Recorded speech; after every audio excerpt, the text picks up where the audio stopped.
My dear brother and sister, yesterday we have completed our 10th standard geography NCERT, Contemporary India Part 2. और इस NCERT में मतलब काफी important themes थे, mainly ये इकोनॉमिक ज्योग्राफी के पर्सपेक्टिव से लिखी गई थी। इसमें agriculture, industry, manufacturing, service sector, इन सारों के बारे में कहा गया था। ओके, तो इस ये सेम रिपीट होती है ट्वेल्थ में। ट्वेल्थ में देखो दो एनसीईआरटी हैं और वो दोनों भी मतलब एक में इंडिया का इकोनॉमिक ज्योग्राफी है और दूसरे में वर्ल्ड का इकोनॉमिक ज्योग्राफी है। ओके, तो मतलब हम वो एनसीईआरटी को मतलब स्किप कर सकते हैं अगर आपने ये सब अच्छे से पढ़ लिया है तो। उसको बस क्या करना है, आपको एक बार देख लेना है, उसका एक रिवीजन हो जाएगा। मतलब सेम सिमिलर कंटेंट आपको मिलेगा। ट्वेल्थ की जो एनसीईआरटी है दो हैं, और 11th में भी दो एनसीईआरटीज हैं। एक है इंडिया फिजिकल इन्वायरमेंट और दूसरा है फंडामेंटल्स ऑफ फिजिकल ज्योग्राफी। यहाँ पर जो इंडिया फिजिकल इन्वायरमेंट है, बस नाम अलग है, बाकी सारी चीजें हमने यहाँ पर भी डिस्कस कर चुके हैं। इंडिया, उसके लैंड फॉर्म्स, उसके physiographic division, reverse, drainage system, इसी तरीके से हाँ, और भी जो दूसरे मिसलेनियस चीजें हैं, मिनरल्स वगैरह, तो ये सारे पार्ट उसमें आ जाएंगे और ये भी हमने देखा है। और जो दूसरी एनसीईआरटी है 11th की, जिसको हम कहते हैं फंडामेंटल्स ऑफ फिजिकल ज्योग्राफी, यहाँ पर यहाँ पर भी हमने most of the topic already देख लिए हैं।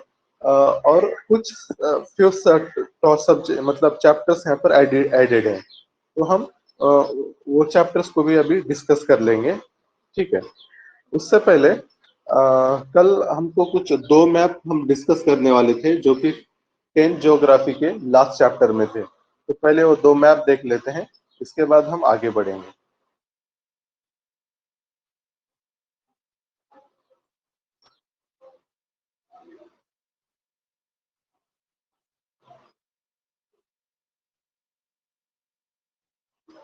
ये 10th स्टैंडर्ड एनसीईआरटी का लास्ट चैप्टर है, life science of national economy.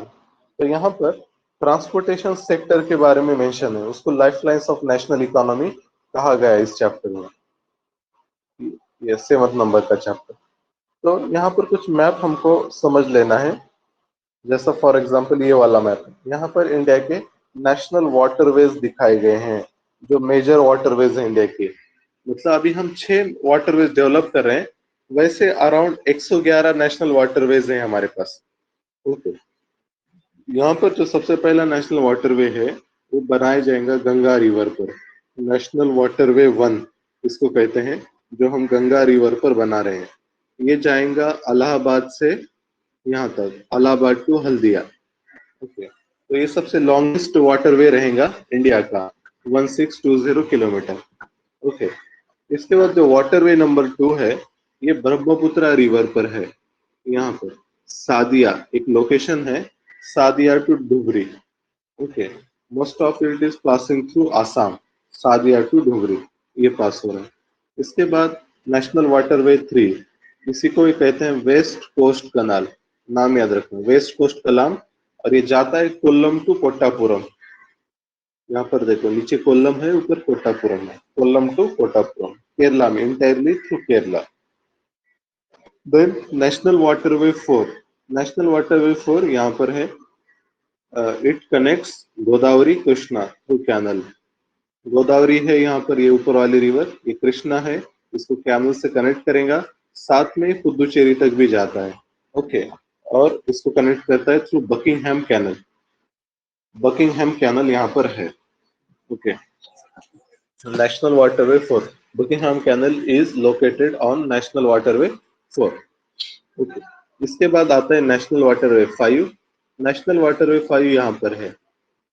ये मतलब मोस्ट मतलब ओडिशा और वेस्ट बंगाल, ये दोनों स्टेट से जाता है। यहाँ से स्टार्ट होगा culture, Mahanadi river, Mahanadi river है और ब्राह्मणी रिवर है, ये दोनों रिवर को कनेक्ट करेगा। इसके बाद ये जाएगा हल्दिया तक। ओके, कल्चर, धामरा, हल्दिया, ये इंपॉर्टेंट लोकेशन है। इसको हम कहते हैं नेशनल वाटरवे 5। ओके, इसका और एक भी नाम है नेशनल वाटरवे 5 का। अच्छा, ईस्ट कोस्ट कैनाल भी इसको कहते हैं हम, नेशनल वाटर। यहाँ पर वेस्ट कोस्ट कैनाल है, इसी तरीके से ईस्ट कोस्ट कैनाल हम नेशनल वाटर 5 कहते हैं। और इसके बाद जो 6 नंबर का है, ये बराक रिवर पे बनाया जा रहा है। यहाँ पे आसाम में से ही जाएंगे ये भी, बराक रिवर, लाखीपुर टू भिंगा, ये 2 लोकेशन है, लाखीपुर टू भिंगा, इसके ऊपर से ये नेशनल वाटर 6 जाएंगे। तो ये 6 बार बार पढ़ते रहना। इसको पूछा जाता है खासतौर पर मैच द पेयर्स में नेशनल वाटर में 1 2 3 और साइड में रिवर्स के नाम देगा। तो ये हमको एटलीस्ट 6 तो भी पता रहने चाहिए। इसके बाद जो ये वाली डायग्राम है, these are the major ports of India. India की जो मेजर पोर्ट्स हैं, तो देखना ईस्ट कोस्ट पर 6 हैं, वेस्ट कोस्ट पर 6 हैं। यहाँ पर देखो, ईस्ट पहले वेस्ट कोस्ट देखते हैं। वेस्ट कोस्ट पोर्ट्स बनाने के लिए अच्छी है, because it is emergent emergent है, सबमर्जेंट है, it is submerge cost. Okay, submerge cost port बनाने के लिए अच्छी रहती है। और जो ईस्ट है, इमरजेंट है, इमरजेंट कॉस्ट उतनी खास नहीं रहती है पोर्ट बनाने के लिए। पर इंडिया के दोनों साइड में पोर्ट है। अब देखो, दीनदयाल पोर्ट ऊपर दिख रहा है, इसका पहले नाम था कांडला पोर्ट। कांडला पोर्ट का नाम चेंज करके अब दीनदयाल उपाध्याय पोर्ट रखा गया। उसके बाद आता है मुंबई पोर्ट। मुंबई के बाद जेएनपीटी। जेएनपीटी कोई नाहवा शेवा कहते हैं। Mumbai JNPT, Jawaharlal Nehru port trust, ये 2 अलग अलग पोर्ट है, दोनों ही मेजर पोर्ट है। उसके बाद आता है Mormugao. Mormugao, it is in Goa. Then new Mangaluru, it is in Karnataka. Then Cochin is in Kerala. Okay, और यहाँ पर देखो, ये नीचे है वी ओ चिदम्बरानर, इसका ही दूसरा नाम है तुतिकोरिन पोर्ट, इसको हम कहते हैं। देन चेन्नई पोर्ट, और उसका एन्नोर का दूसरा नाम है Kamarajar port. Okay, Kamarajar port और Ennore port, it is the first major private port in India. First major private port, ये प्राइवेट पोर्ट है, मतलब यहाँ पर कंपनी ने इसको बनाया है, कामराजर पोर्ट इसको कहते हैं। उसके बाद है विशाखापट्टनम, जो कि आंध्रा में है। उड़ीसा में भी एक पोर्ट है, पारादीप पोर्ट कहते हैं। और फिर कलकत्ता हल्दिया, ये दोनों को एक ही पोर्ट काउंट करते हैं, कलकत्ता हल्दिया। ओके, और इसका भी नाम अभी चेंज किया गया है, इसका नाम चेंज करके रखा गया Shyama Prasad Mukherjee port. Okay, Shyama Prasad Mukherjee port, Calcutta port का नाम चेंज करके उसका न्यू नाम रखा गया। तो यही चीजें आपसे डिस्कस करना था इस चैप्टर में, पोर्ट्स और साथ में वाटरवेज। ओके, ठीक है। अभी हम आते हैं अपने 11th स्टैंडर्ड एनसीईआरटीज पर। Fundamentals of physical geography.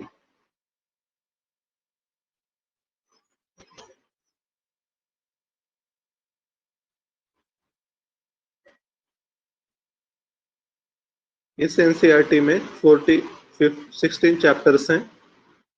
First वाला इंट्रोडक्टरी चैप्टर है geography as a discipline. Geography as a discipline, इसमें क्या क्या चीजें आती हैं इसके बारे में कहा गया है। Second thing is about earth, earth के बारे में, origin, evolution of earth, interior of earth, distribution of ocean, continent. Then chapter number unit 3 है लैंडफॉर्म्स के लिए, यहाँ पर mineral, rocks, geomorphic process. 7 landform their evolution. तो चैप्टर नंबर 7 सबसे इंपॉर्टेंट है, लैंडफॉर्म्स और उसके इवोल्यूशन कैसे हुए हैं। नेक्स्ट आएगा क्लाइमेट के ऊपर, composition, structure of atmosphere, solar radiation, heat balance, atmospheric circulation, water in atmosphere, world climate, climate change. ये सारे टॉपिक्स हमने देख लिए हैं डायरेक्टली इनडायरेक्टली। फिर वाटर पर देखो, ocean, water in ocean, movement of ocean current, ये भी हम देख चुके हैं। Life on earth, biodiversity conservation, it is perspective. तो हम ब्रीफली मतलब देखते चलेंगे important themes. Unit 1 is about geography as a discipline. Okay, तो यहाँ पर ज्योग्राफी एज अ डिसिप्लिन इसको डिस्कस किया गया है। ज्योग्राफी में क्या क्या चीजें आती है।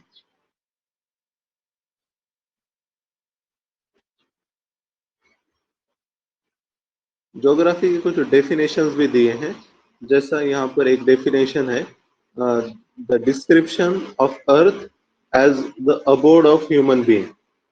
अबोर्ड मतलब घर। Description of the earth as the abode of human being, इसको ज्योग्राफी कहते हैं। ऐसा कोई स्कॉलर ने कहता है, बट ये हमारे लिए इंपॉर्टेंट नहीं है। ज्योग्राफी ऑप्शनल वाले वगैरह कोई रहेगा तो उनको ये चीजें लगती है, मतलब डेफिनेशंस वगैरह, तो हमारे लिए इतना इम्पोर्टेंट नहीं है।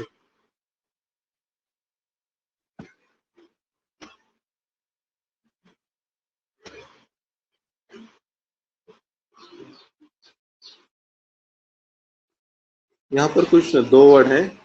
Geography is a discipline of synthesis, it attempts spatial synthesis and history attempts temporal synthesis.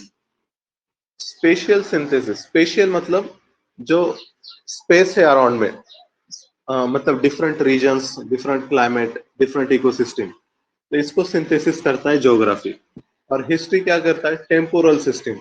Temporal, temporal कहते हैं टाइम को, मतलब एंशंट, मिडिवल, मॉडर्न, इन सारी चीजों को इकट्ठा करता है हिस्ट्री। ज्योग्राफी क्या करता है? स्पेस को इकट्ठा करता है, इसलिए उसको स्पेशियल सिंथेसिस कहते हैं।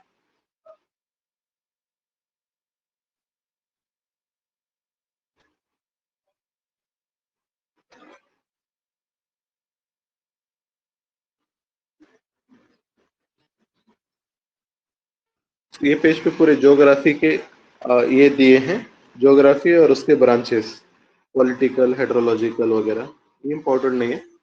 जो मेजर जो ब्रांचेस हैं ज्योग्राफी के, वो है फिजिकल ज्योग्राफी, ह्यूमन ज्योग्राफी, और दूसरा आता है bio geography.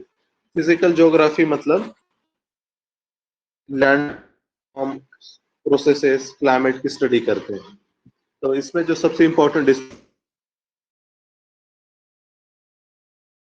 Devoted to study of landforms, their evolution related processes. Wind से लैंडफॉर्म बन रहे हैं, रिवर से लैंडफॉर्म बन रहे हैं, इन सारों का स्टडी आएगा जियोमॉर्फोलॉजी में। इसी तरीके से क्लाइमेटोलॉजी रहते हैं, क्लाइमेटोलॉजी मीन्स क्लाइमेट की स्टडी करते हैं, एटमॉस्फेयर की। हाइड्रोलॉजी में water, water resource, water bodies की स्टडी होती है। सॉइल जियोग्राफी में soil formation, soil erosion, soil conservation, इन सारी चीजों का स्टडी होगा सॉइल जियोग्राफी में। ओके, इसके बाद आता है ह्यूमन ज्योग्राफी। ह्यूमन ज्योग्राफी में it is mainly centred around human. इसमें क्या होता है देखो, सोशल कल्चरल ज्योग्राफी की स्टडी होती है। कल्चरल में जैसे कि आपके घर बनाने का स्टाइल कैसा है, या फिर लैंग्वेज कौन से बोले जाते हैं, ये सारे कल्चरल ज्योग्राफी का पार्ट है। इसका रीजनल वेरिएशन कैसे होता है। Population and settlement geography, population में इसकी स्टडी होती है, मतलब पॉपुलेशन ट्रेंड क्या है, अर्बन रूरल पॉपुलेशन कितनी है, और माइग्रेशन का रेट कैसा है, ट्रेंड कैसा है, डिस्ट्रीब्यूशन, डेंसिटी, सेक्स रेशियो, ये सारी चीजें पॉपुलेशन सेटलमेंट ज्योग्राफी में होंगी। सेटलमेंट ज्योग्राफी में mainly studies the characteristics of urban और रूरल सेटलमेंट्स, ये यहाँ पर होता है। देन इकोनॉमिक ज्योग्राफी आएंगी। इकोनॉमिक ज्योग्राफी में क्या क्या स्टडी होता है? Agriculture, industry, tourism, trade, transport, infrastructure, service, ये सारी चीजें इकोनॉमिक ज्योग्राफी में आएंगी, जो हमने अभी 10th स्टैंडर्ड एनसीईआरटी में डिस्कस किया था। नेक्स्ट आता है historical geography. Historical geography studies the historical processes through which space gets organised. Every region has undergone some historical experiences, मतलब वो रीजन का ज्योग्राफी जो है, उससे पहले क्या था, जैसे हिमालयन माउंटेन्स है, वो मतलब एक ओवर द पीरियड बने, तो उसको पूरा हिस्ट्री उसका स्टडी करना, ये हिस्टोरिकल ज्योग्राफी में आता है। तो ये मेजर डिसिप्लिन है। इसी तरीके से और एक डिसिप्लिन है bio geography. Interface between physical geography and human geography has lead to development of bio geography. ये दोनों का इंटरफेस रहता है, फिजिकल और ह्यूमन। फिजिकल मतलब इसमें नेचुरल चीजें रहती है, ह्यूमन ज्योग्राफी में जो चीजें ह्यूमन ने बनाया, ह्यूमन से इन्फ्लुएंस है, तो दोनों के बीच में जो रहेगा उसको हम बायो जियोग्राफी कहते हैं। ओके, तो इसमें प्लांट, वेजिटेशन, नेचुरल वेजिटेशन, इसी तरीके से जू जियोग्राफी एक रहती है। जू जियोग्राफी क्या करती है पता है? It studies the spatial patterns and geographic characteristics of animal and their habitat. इसमें एनिमल और उनके हैबिटेट, इसकी स्टडी होती है। फिर इकोलॉजी, इकोसिस्टम, इन्वायरमेंटल ज्योग्राफी, ये सारे बायो जियोग्राफी के पार्ट है। इन्वायरमेंटल ज्योग्राफी जिसमें इन्वायरमेंट की स्टडी वगैरह होती है। ये कुछ इंपॉर्टेंट यहाँ पर हमको डेफिनेशंस वगैरह देखना था जो हमने अभी देख लिए। तो हम आगे बढ़ते हैं।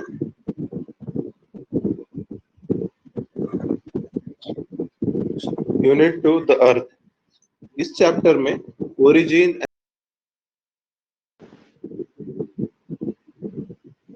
ओके लॉग आउट हो गया तो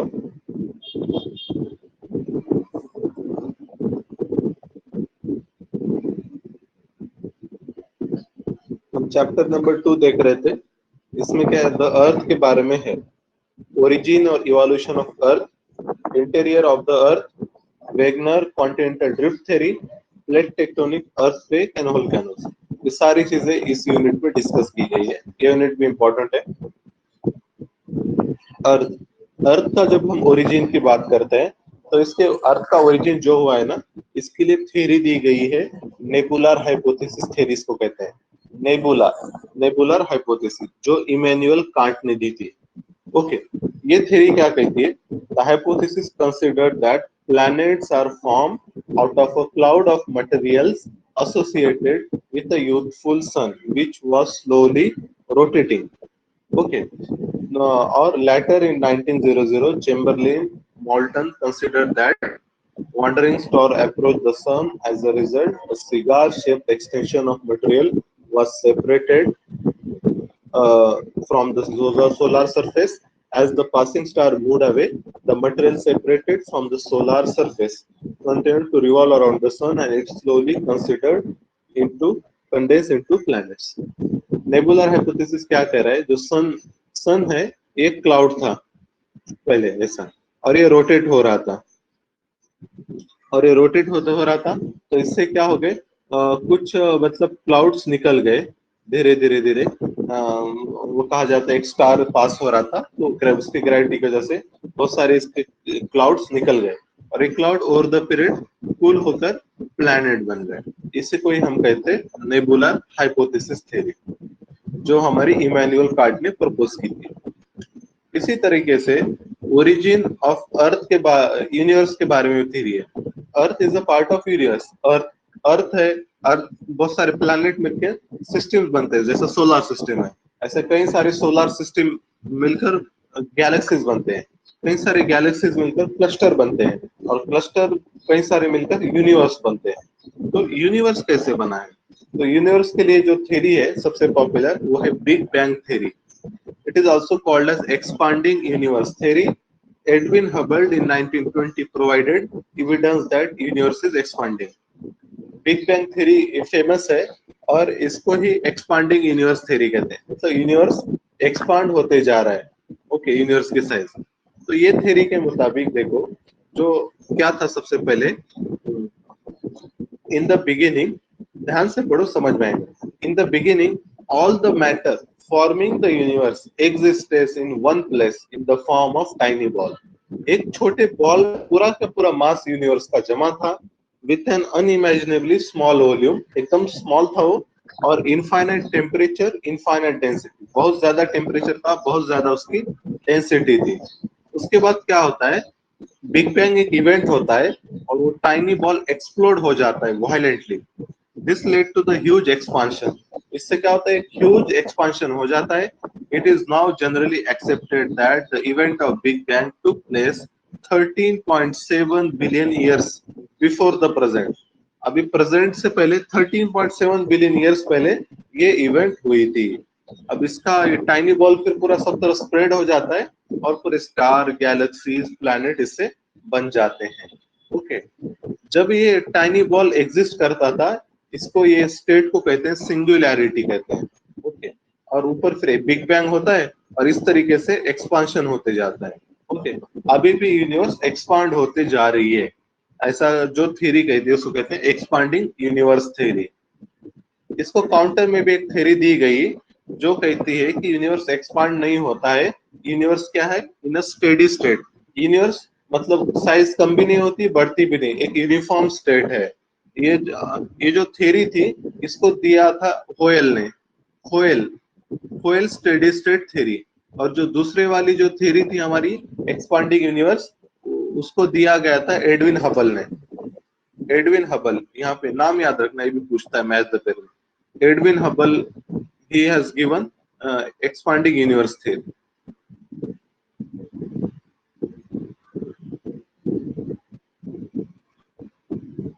नेक्स्ट, अपने सोलर सिस्टम में 8 प्लैनेट्स हैं, ये भी हमने देख लिए थे 8 प्लैनेट्स।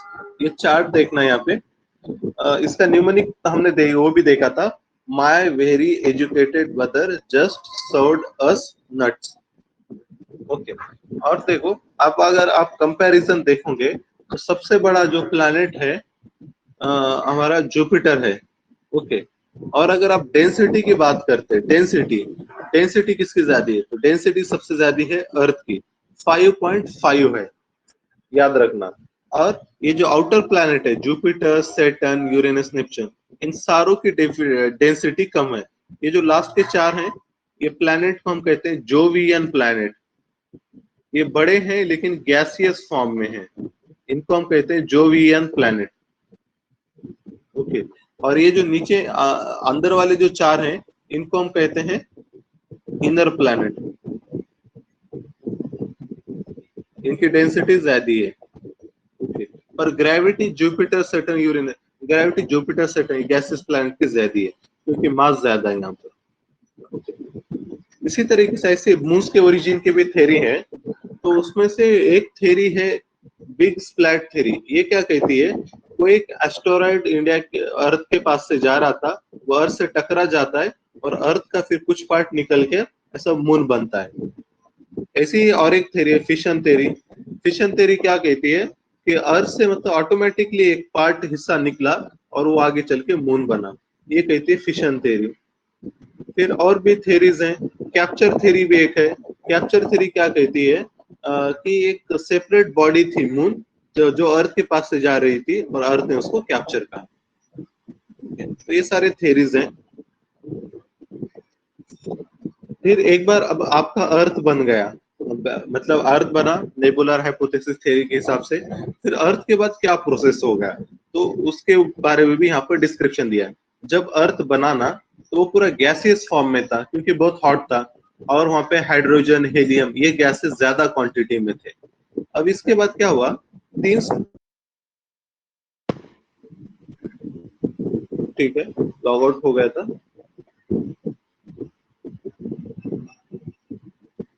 हम देख रहे थे कि जो प्रेजेंट डे अर्थ है वो कैसे बना है।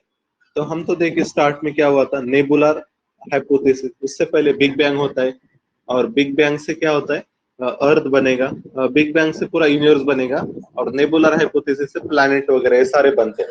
अब प्लैनेट, अब अर्थ बनने के बाद अर्थ पे तो क्या था, पहले हाइड्रोजन, हीलियम, ये गैसेस ज्यादा रहते थे।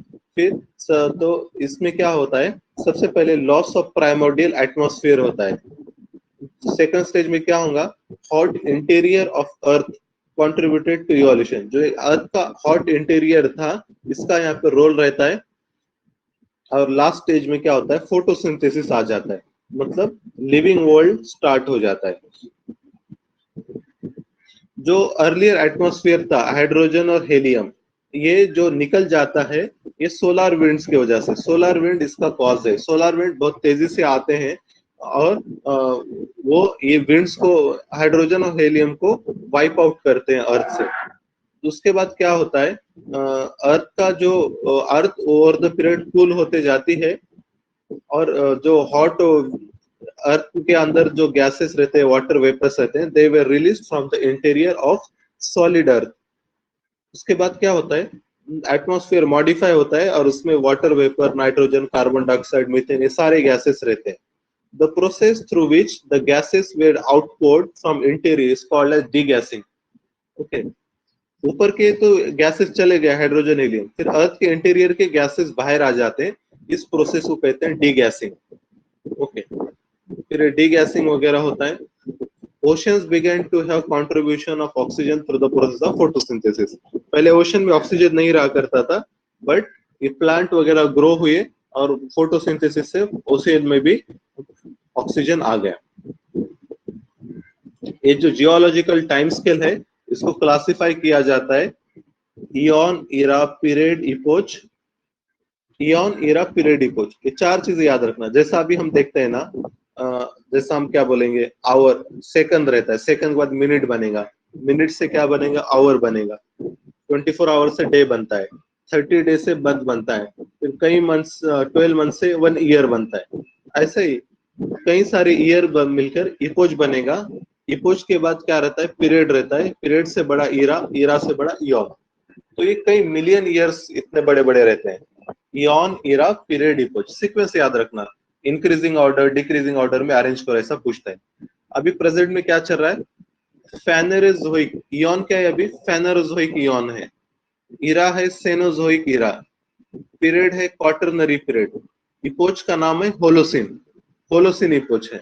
ओके, अभी नया एक इपोच लाने की बात कर रहे हैं जिसका नाम है Anthropocene epoch.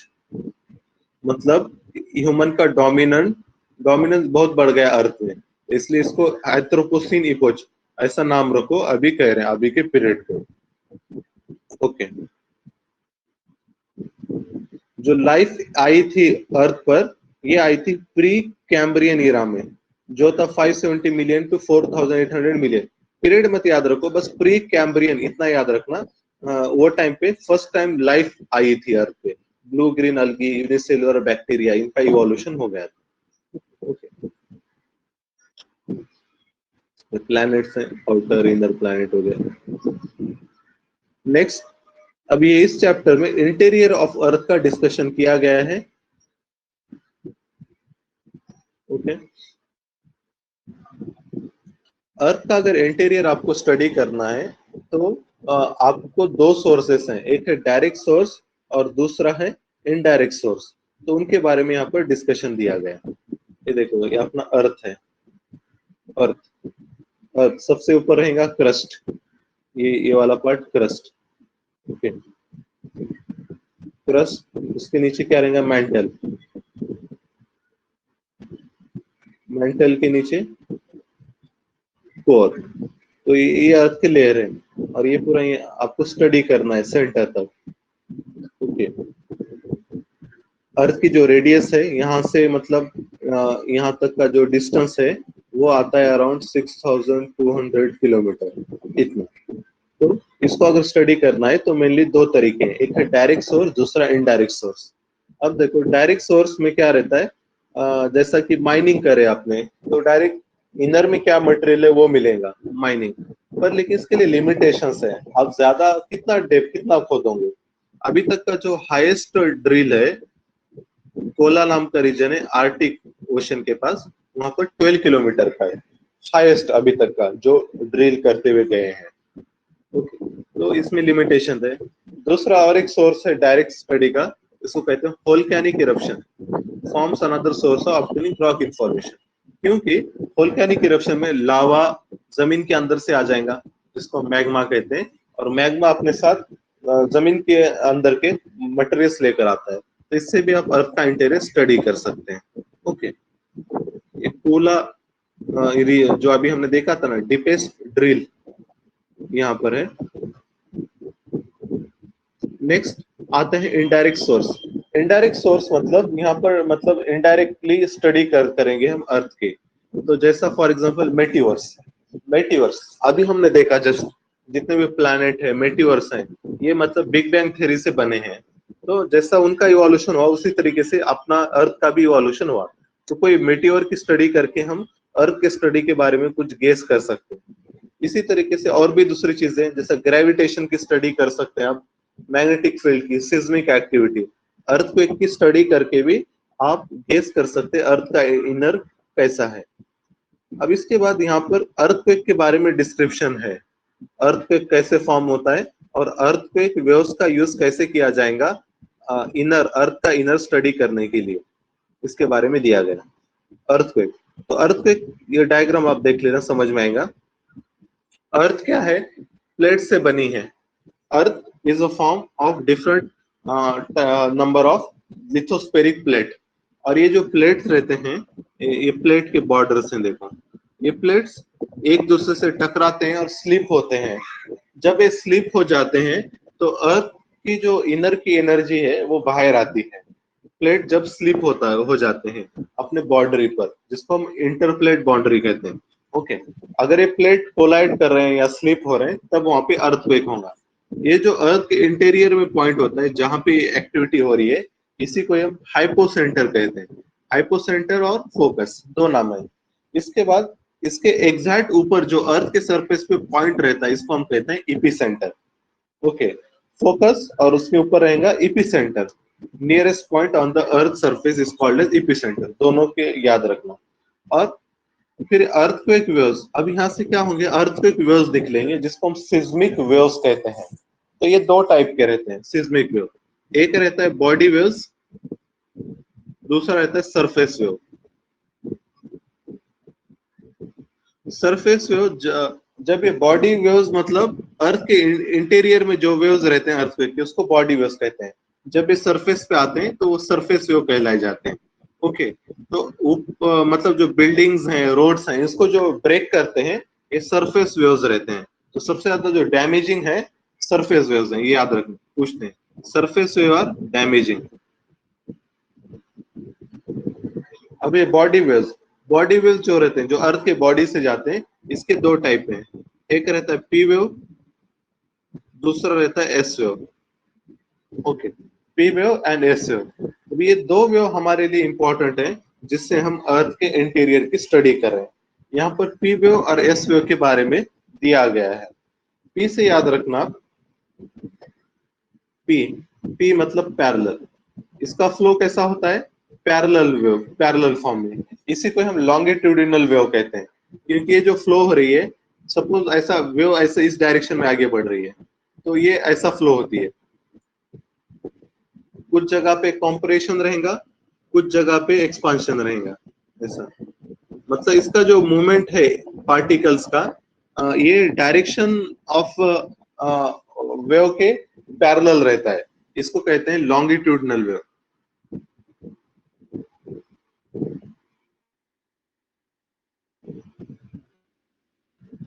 Longitudinal longitudinal wave इसको कहते हैं। ओके, तो ये इसके ऐसे इस टाइप में प्रोपोगेट होती है, मतलब कंप्रेशन और एक्सपांशन। दूसरा है एस वेव। एस वेव कैसे प्रोपोगेट होती है, एस को क्या करना, बस आप ऐसा एस को 180 डिग्री टर्न करना इस टाइप में। तो आपकी अगर डायरेक्शन अगर ऐसा है तो एस वेव ऐसा जाती है, मतलब perpendicular to the direction of propagation, इसलिए इसको हम कहते हैं ट्रांसवर्स वेव कहते हैं। ओके, पी वेव्स और एस वेव। अब ये दोनों में थोड़ा सा याद रखना, जो आपकी पी वेव है, पी वेव सॉलिड, लिक्विड और गैस तीनों मीडियम से जाती है, पर एस वेव जाती है सिर्फ सॉलिड से, सॉलिड ओनली एस वेव, और ये सॉलिड, लिक्विड, गैस तीनों से जाती है। तो हमने क्या किया, अर्थक्वेक, सपोज कोई अर्थ के वर्ल्ड के एक प्लेस पे अर्थक्वेक हुआ, ओके, और वहां पर फिर सपोज यहाँ पर अर्थक्वेक होता है, फिर यहाँ से वेव्स जाएंगे, पी वेव्स और एस वेव पूरे अराउंड द वर्ल्ड, और ये वेव्स कैप्चर होते हैं डिफरेंट सेंटर्स पे, जिसको हम सिस्मोग्राफिक सेंटर कहते हैं। ओके, अर्थ के अलग अलग प्लेसेस पे इनको बनाया गया है।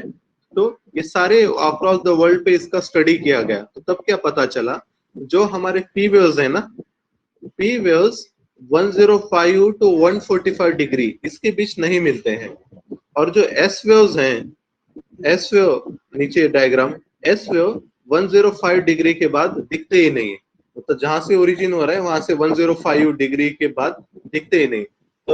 तो इसका मसला, मतलब मीनिंग क्या हो रहा है कि मतलब जब वेव्स वेव्स तो जा रहे हैं 105 तक, लेकिन 105 के बाद ये टकरा रहे हैं कोर से, कोर में भी जो आउटर कोर है, आउटर कोर से, और outer core is a liquid, जिसकी वजह से यहाँ से पास नहीं हो रही वेव्स, एस वेव्स, और ये पास नहीं होने की वजह से यहाँ पर 105 के बाद एस वेव्स हमको नहीं मिल रहे। तो इससे हमको पता चला कि हमारा जो आउटर कोर है वो लिक्विड है। ओके, यहाँ पर देखो, पी वेव्स भी 105 टू 145 डिग्री हमको नहीं मिलती है। इसका रीजन क्या है? ओके,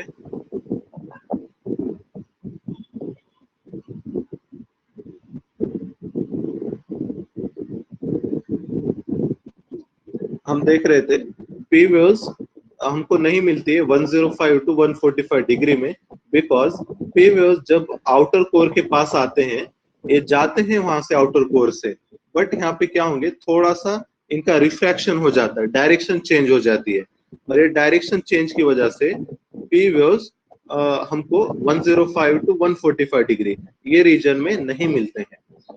तो मुझको बताओ कि शैडो जोन कौन से वेव का ज्यादा है, पी वेव का या एस वेव्स का? कोई आंसर करो। शैडो जोन किस वेव का ज्यादा है, पी वेव्स और एस वेव्स? आंसर प्लीज,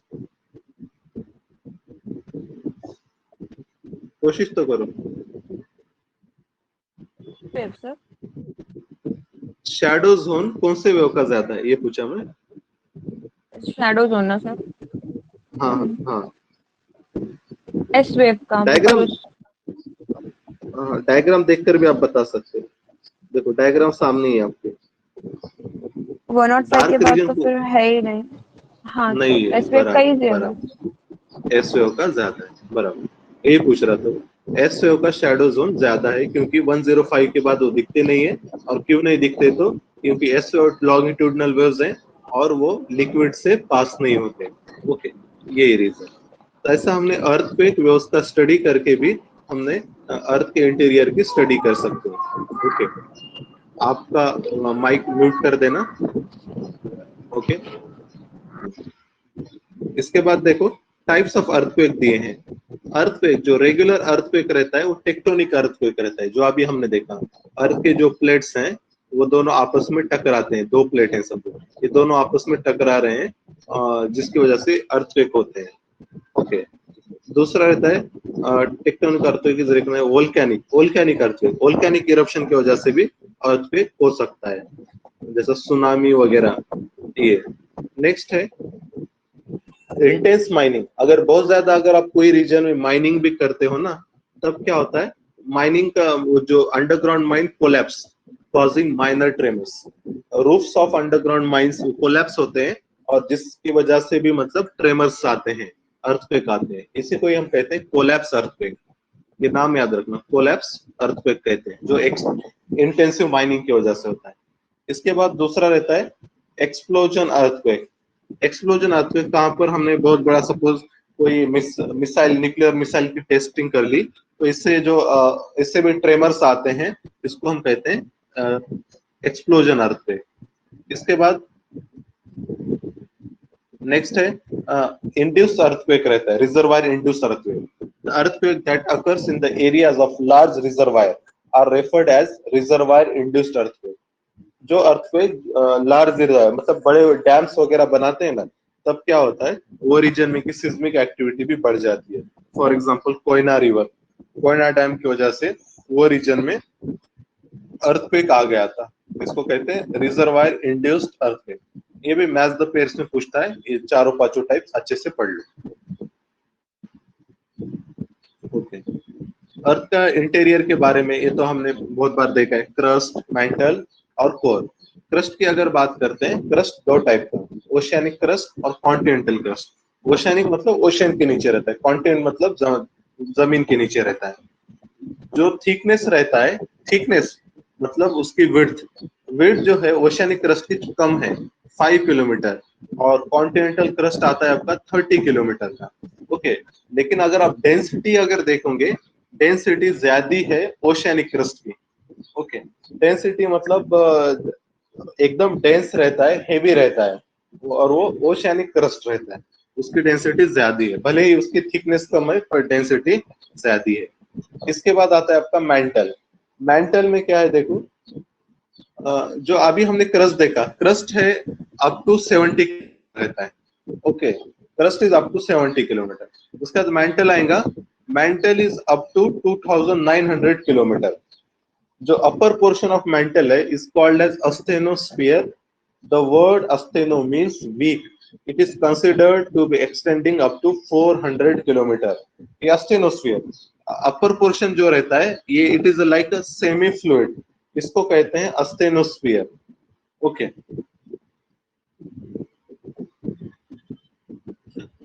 यहाँ पर डायग्राम है।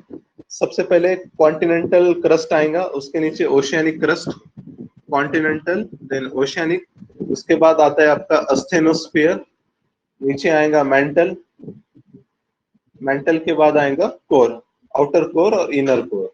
यहाँ के डिसकंटिन्यूटीज भी हमको पता रहने चाहिए, डिफरेंट टाइप्स ऑफ डिसकंटिन्यूटीज। मतलब जो बॉर्डर रीजन रहता है दोनों के बीच का, उसको नाम रहते हैं, उसको कहते हैं डिसकंटिन्यूटी। जैसा फॉर एग्जांपल क्रस्ट है हमारा, क्रस्ट, अपर क्रस्ट और लोअर क्रस्ट। क्रस्ट, एक मिनट मैं आपको दिखाता हूँ। यहाँ पे डिसकंटिन्यू का निमोनिक है CMR गुड लीडर। सपोज इस अर्थ का एक सेक्शन हमने ले लिया, ओके, ये क्रस्ट है आपका, आउटर क्रस्ट, और उसके बाद रहेगा इनर क्रस्ट। दोनों के बीच में जो डिसकंटिन्यूटी रहेंगी इसको हम कहते हैं Conrad, Conrad discontinuity. Okay, crust के बाद हमको पता है मेंटल आता है। मेंटल, मेंटल में भी दो रहते हैं, आउटर मेंटल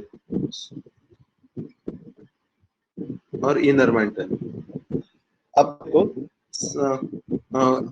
क्रस्ट और मेंटल के बीच में जो डिसकंटिन्यूटी रहते हैं इसको हम कहते हैं मोहो डिसकंटिन्यूटी, मोहो रोविक, ऐसा इसका नाम है। ओके, फिर आउटर मेंटल और इनर मेंटल, ये दोनों के बीच में जो डिसकंटिन्यूटी रहते हैं इसको हम कहते हैं Repetti. Okay, outer mantle, inner mantle. अब मेंटल के बाद आता है कोर, कोर में भी क्या रहता है, outer core, inner core. Mental और कोर के बीच में जो डिसकंटिन्यूटी रहती है इसका नाम है गटेनबर्ग, और आउटर कोर और इनर कोर के बीच में जो डिसकंटिन्यूटी है उसका नाम है लेहमन। अब याद रहेगा, इसका जो निमोनिक है CMR good leader, C for Conrad, M for Moho, R for Repetti, G for Gutenberg, L for Lehmann. नाम याद रखना, ये चीज यहाँ पे दी गई है। यहाँ पे देखो एक टर्म है लिथोस्फीयर। अभी हमने देखा क्रस्ट, लिथोस्फीयर क्या रहता है, crust plus uppermost solid mantle. Asthenosphere के ऊपर कुछ पार्ट रहता है मेंटल का जो सॉलिड रहता है। तो लिथोस्फीयर में क्या चीजें आती है, क्रस्ट आएगा पूरा, और प्लस अपर मेंटल, इसमें क्या आता है, क्रस्ट प्लस अपर मेंटल। ये चीज याद रखना, बहुत important. Crust and upper mantle ये सब का मिलके लिथोस्फीयर बनता है। ओके, तो ये चीजें थी यहाँ पे। इसके बाद यहाँ पर वोल्केनोस का डिस्क्रिप्शन दिया गया है, वोल्केनोस और उसके टाइप्स, इसके बारे में। वोल्केनो की इरप्शन मतलब क्या, जमीन के अंदर से मैग्मा निकलकर जमीन के ऊपर आ रहा है, उसको ही हम वोल्केनिक इरप्शन कहते हैं। क्योंकि हमको पता है कि मैग्मा अस्टेनोस्फीयर ये सेमी लिक्विड है, यहाँ पर मतलब लिक्विड फॉर्म में मैग्मा रहता है, वो निकलकर आ जाता है। इसी तरीके से आउटर कोर भी पूरा लिक्विड है, यहाँ से भी मैग्मा आ सकता है। तो ये सारे वजह, मतलब जहां पर भी आप सपोज मैग्मा को चांस मिलेगा, वो मतलब जहां पे भी वीक एरियाज रहेगा, फॉल्ट रहेंगे, वहां से वो निकलने की कोशिश करेगा। खासतौर पे वोल्केनिक इरप्शन भी प्लेट बाउंड्रीज पर ही होते हैं, जहां पर दो प्लेट कोलाइड हो रहे हैं या दो प्लेट मतलब एक दूसरे से दूर जा रहे हैं, तो वोल्केनिक इरप्शन होते हैं। वोल्केनिक इरप्शन के टाइप हैं, जैसा shield volcano, cinder cone volcano, composite volcano, lava और शील्ड। ये 4 टाइप हैं वोल्केनो के। ओके, तो इसको थोड़ा सा हम देखते हैं। अभी पहले तो ये समझ लो, जो वोल्केनिक इरप्शंस हो रहे हैं हमारे, एक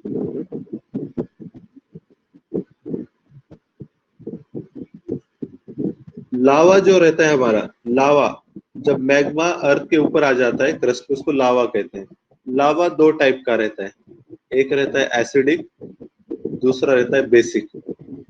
ओके, एसिडिक जो लावा रहता है, एसिडिक लावा की एक फीचर याद रखना, इट इज विस्कस रहता है, बहुत ज्यादा विस्कस। विस्कस मतलब जैसा हमारा ग्रीस रहता है, ऑयल रहता है, जल्दी फ्लो नहीं होता। और बेसिक लावा मतलब ये बहुत ही फ्लूइड रहता है, मतलब ये बहुत जल्दी स्प्रेड हो जाता है। ओके, तो यहाँ पर ये एसिडिक लावा में क्या, एसिडिक लावा जो है हमारा यहाँ पर सिलिका ज्यादा रहता है एसिडिक लावा में।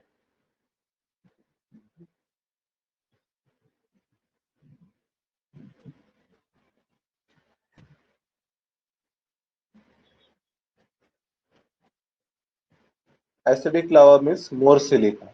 ओके, ये याद रखना। और इसकी वजह से ये क्या रहता है, बहुत ही ज्यादा विस्कस रहता है, और इसका जब इरप्शन होता है तो बहुत ज्यादा डिस्ट्रक्शन भी होता है, क्योंकि ये फ्लूइड इसमें विस्कस है तो इसकी हाइट भी बहुत ज्यादा रहती है। ये फैलेगा नहीं, बट इसकी हाइट बढ़ते जाएंगे। तो जो हाईएस्ट वोल्केनोज रहते हैं वो एसिडिक वोल्केनो रहते हैं, और बेसिक वोल्केनो क्या रहते हैं, फ्लूइड रहते हैं, मैग्मा ऊपर आते ही स्प्रेड हो जाता है। तो इसकी वजह से लार्जेस्ट, मतलब लार्ज एरिया कवर करते हैं, लार्जेस्ट वोल्केनो बेसिक वोल्केनोज रहते हैं। एग्जाम्पल अगर बेसिक वोल्केनो को देखना है तो हमारा जो डेक्कन प्लेट्यू है, Deccan plateau is a basic क्योंकि ये बसाल्ट रॉक की वजह से बना है। बसाल्ट रॉक जो कि मतलब बेसिक है और बहुत ज्यादा फ्लूइड है। ओके, और जो एसिडिक का एग्जांपल देने आएगा ग्रेनाइट जो है वो एसिडिक लावा से बनता है, और बसाल्ट जो है वो बेसिक लावा से बनता है। ओके, अब यहाँ पर देखो वही चीजें दी गई है, कंपोजिट वोल्केनो, शील्ड वोल्केनो, लावा डोम। ओके, कंपोजिट वोल्केनो अगर आप देखते हो तो यहाँ पर क्या रहता है, बीच में से तो एक सेंट्रल पाइप है, साइड में और भी पाइप्स रहते हैं जिसको वेंट कहते हैं, वहां से क्या है, मैग्मा निकल रहा है। इसकी वजह से मैग्मा सप्लाई इसका बहुत ज्यादा होता है, और ये रिमेम्बर इट इज एसिडिक, ये एसिडिक है। एसिडिक रहने की वजह से इसकी हाइट बहुत ज्यादा रहेंगी, और ये highest volcanoes in the world, और highly viscous. Composite volcano, composite का अपोजिट रहता है शील्ड क्या रहता है, हाईली फ्लूइड रहता है, ये स्प्रेड होता है, और ये लार्जेस्ट वोल्केनोज रहते हैं। इसका एग्जांपल हवाईयन आइलैंड या फिर डेक्कन प्लेटो ये आएंगे। और एक रहता है लावा डोम कभी कभी क्या होता है, जो वेंट है, वेंट के ऊपर का जो मैग्मा है वो वहां पे सॉलिडिफाई होता है। ओके, और बट नेक्स्ट टाइम जब वोल्केनिक इरप्शन होगा तो पहले वो वेंट, जो इसका जो माउथ है, ये पहले एक्सप्लोड हो जाता है बहुत जोर से, और फिर वहां पे एक डोम तैयार होता है। इसलिए इसको हम क्या कहते हैं, लावा डोम कहते हैं, या कैल्डेरा भी कहते हैं, कैल्डेरा। अगर आपका जो माउथ है वो बहुत बड़े साइज का है, वोल्केनिज्म का माउथ, इसको हम कहते हैं कैल्डेरा। ओके, इसके बाद यहाँ पर ये डायग्राम से वोल्केनो के लैंडफॉर्म्स हैं। जमीन के अंदर जब लावा कूल हो रहा है, मतलब मैग्मा अगर जमीन के अंदर ही कूल हो रहा है, तो इस टाइप्स के डिफरेंट लैंडफॉर्म्स हमको मिलेंगे। ओके, तो एक एक से हम देखते हैं। जो ये वर्टिकल पाइप रहता है जहां से मैग्मा निकल रहा है, इसको हम कहते हैं डाइक मतलब ये जो वर्टिकल पाइप रहते हैं, और जो हॉरिजॉन्टल पाइप्स रहते हैं इसको हम सील कहते हैं। Dyke is vertical, sill is horizontal. Okay, इसके बाद और क्या है, सेल को मैं ऐसा याद रखा था लास्ट ईयर, मतलब मेरा एक दोस्त था, दोस्त का मेरा नाम है सिरहान ऐसा नाम था, तो S for sale, H for horizontal, ऐसा मैं याद किया था। ठीक है, सिल्स और हॉरिजॉन्टल। सिल के बाद और क्या रहता है, देखो, हाँ, दूसरे भी हैं। एक रहता है लोपोलिथ मतलब सॉसर शेप रहता है। लोपोलिथ इज सॉसर शेप, ऐसे सॉसर टाइप में रहता है। इसका और एक भाई रहता है जिसको हम कहते हैं लैकोलिथ ऐसा डोम शेप रहता है, ऐसा पूरा ऐसे डायग्राम नीचे। Lopolith it is laccolith is dome shape, lopolith is saucer shape, और एक रहता है फैकोलिथ मतलब ऐसा एस शेप में रहेगा, जिसको हम सिंक्लाइन एंटीक्लाइन भी कहते हैं। ओके, और जो लार्ज रिजर्वायर, जो लार्ज अमाउंट ऑफ मैग्मा जब कूल होता है जमीन के अंदर, इसको हम कहते हैं बैथोलिथ कहते हैं। बैथोलिथ मतलब पूरा क्या पूरा मैग्मा का रिजर्वायर सॉलिडिफाई हो रहा है, इसको हम बैथोलिथ कहेंगे। ओके, लोपोलिथ भी आप कैसा ध्यान में रखना है, देखो लोपोलिथ हम बैठते हैं, लैप मतलब मांडी डाल के बैठना। ओके, तो उससे याद रखो लोपोलिथ मतलब लैप, मांडी डाल के बैठने के बाद ऐसा शेप दिखता है। ओके, तो इसलिए इसको हम कहते हैं सॉसर शेप क्या रहता है, लोपोलिथ। ओके, तो ठीक है, हम आज यहाँ तक ही देखेंगे। काफी सारे कंसेप्ट हमने आज देखे हैं, इसको आप अच्छे से पढ़ लो और कल रिवाइज करके आना, ताकि ये चीजें और अच्छे से आपको समझेंगे। अब किसी को कुछ डाउट रहा तो आप लोग पूछ सकते हो यहाँ पर, किसी को डाउट है तो आप पूछ सकते हो। हाँ, गुड मॉर्निंग। हाँ, सेंचुरी में